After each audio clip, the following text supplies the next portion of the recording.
Ayan mga kadrama-rama, alam ko pong inaabangan nyo po no, yung next na mangyari po dito sa Abot Kamay na Pangarap, dahil nga po alam naman po natin na ngayon talaga ay sinustage nga po itong sila Lynette, itong sila Annalyn at saka sila RG, nandun nga po sila, at saka yung ibang member po ng Apex, yung iba din mga nurse na nandun po sa jail, na kung saan nakakulong po sila Madam Lotus doon at saka sila Moira.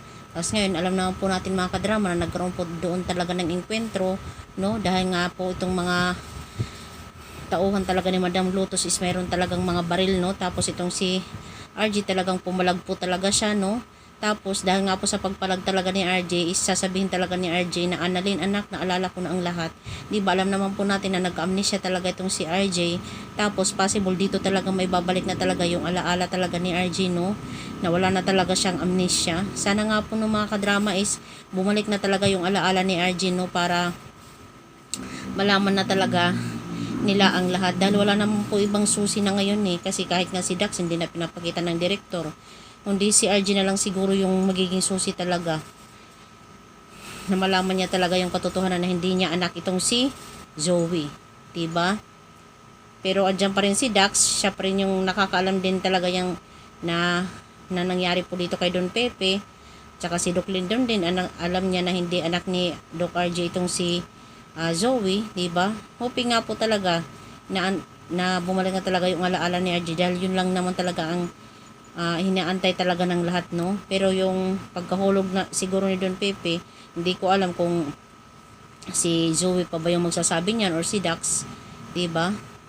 Ang importante dyan is malaman lang talaga kung sino yung totoong ama talaga ni Zoe at hindi siya talaga totoong tanyag. Dahil nga po sa pagpalag nga po ni Doc RG dito ay yun na nga po yung gugustuhin ng direktor, maibalik na yung kanyang alaala. Charot, sino ba naman ang hindi excited mga kadrama no sa pagbabalik ng alaala ni RG, dahil alam naman po natin na papalapit na talaga yung pagtatapos ng Abot Kamay na Pangarap, at ito na siguro yung pamamaraan ni direktor no, na doon talaga magtatapos ang lahat sa kulungan, ang kanilang mga enkwentro. Charot. So mga kadrama-drama, abang-abang po tayo sa next na mangyari po dito sa Abot Kamay na Pangarap, dahil alam naman po natin, dahil nga po sa mga kagagawang po ni Madam Lotus, sabi pa nga ni Madam Lotus, papakawalan niya daw yung ibang mga hinostage nila, pero hindi daw lahat, di ba? Alam naman po natin na parang gusto din talaga nila Madam Lotus at saka yung mga tauhan niya na makalabas din talaga ng kulungan, gusto na nilang makawala, ayaw na nila dun sa loob, dahil alam naman po nila na dahil sa kagagawang po nila is mas grabe po talaga yung haharapin nilang kaso dyan no, dahil ang hostage po sila sa loob ng kulungan.